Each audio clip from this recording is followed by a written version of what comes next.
Hello guys, alam po ba ninyo kung anong tawag dito?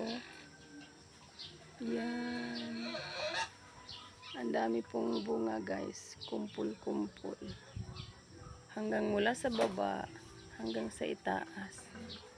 Ang tawag po nito sa Zamboanga guys, sa Bisaya ay iba. Dito po sa Batangas, yan, ay kalamyas. Masarap po ito guys isuka sa pagluluto ng mga ulam, pampaasim, para din pong panglagay sa sinigang. Yan, kakatuwa guys, kumpul-kumpul naman ang kanyang bunga. Ayan. Yan. Paki-comment guys kung anong tawag sa inyo guys. Thank you for watching.